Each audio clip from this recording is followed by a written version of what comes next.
Economía en directo América de France 24, Jorge Hurtado con nosotros en el estudio. Jorge, buena mañana de lunes. Comenzamos una nueva semana informativa aquí en Directo América y nos vamos a Reino Unido porque el nuevo ministro de Finanzas británico, Jeremy Hunt, revocó casi todo este mini presupuesto de la primera ministra Liz Truss, tan polémico, ¿no?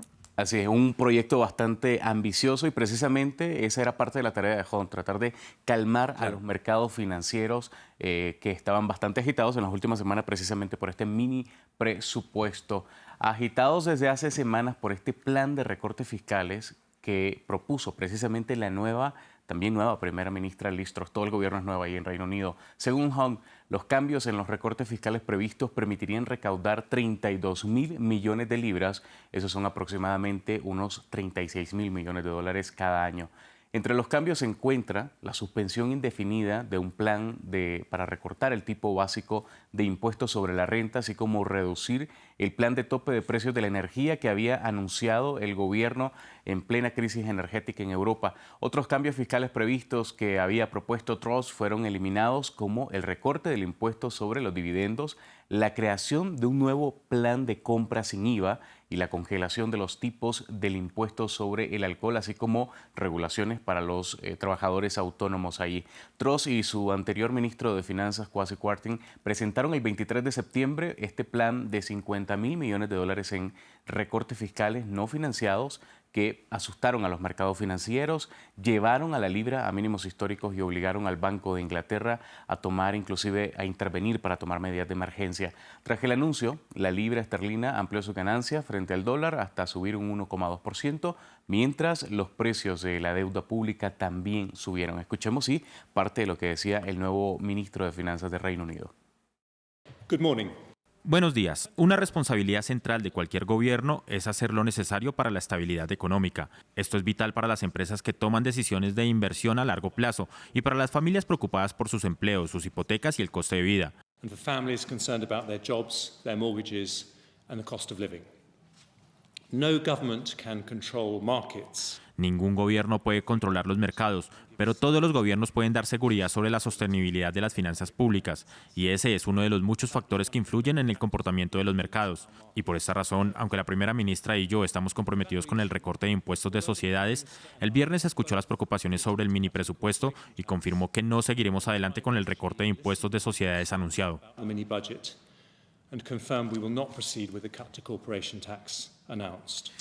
Jorge, en China, en el contexto del Congreso del Partido Comunista, se esperan, por supuesto, datos económicos. Así es, hay un dicho que dice que si China estornuda le da gripe al mundo y es por eso que este dato es tan importante. Según un alto funcionario, la economía china mostró un importante repunte en el tercer trimestre y el empleo se mantuvo en gran medida estable, según Zhao Chenxiang, subdirector de la Comisión Nacional de Desarrollo y Reforma. La segunda economía mundial se salvó por nada de una contracción en el segundo trimestre, ya que las restricciones del COVID-19 y la creciente caída del sector inmobiliario pesan sobre las perspectivas económicas.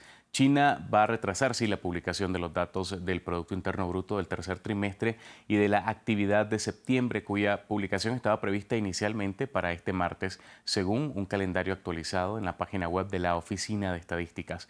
No se dio ninguna explicación de por qué retrasaron los datos.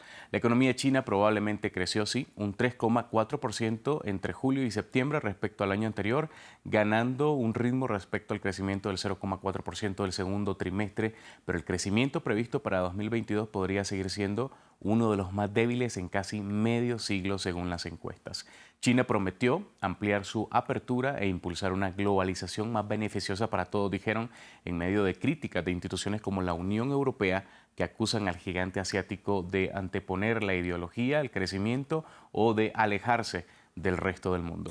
Jorge, y también esta semana será difícil en Francia, esto por la huelga de las refinerías. Así es, la huelga está confirmada que continuará para las refinerías y depósitos en Francia esta semana, según la Confederación General del Trabajo. Un 30,1% de las gasolineras del país no tienen carburante, de acuerdo con los últimos datos actualizados por el Ejecutivo. La continuidad de estas huelgas es algo inaceptable e ilegítimo. Esto dijo el ministro de Economía y Finanzas, Bruno Le Maire. Esto porque el viernes se logró un acuerdo entre la dirección de la compañía Total Energy y dos sindicatos. La central exige un incremento general del 10% para los trabajadores de Total Energies para compensar el alza de la inflación, pero también para que participen en los beneficios extras que está obteniendo la compañía precisamente en el contexto de la crisis energética. La huelga en la gasolinera se expandirá a la educación, ya que muchos padres no podrán enviar a sus hijos a las escuelas o no tendrán profesores para darles clases. También el transporte público será uno de los afectados en Francia. Así es, y mañana también que se espera esta mega marcha con varios sindicatos ahí pues protestando.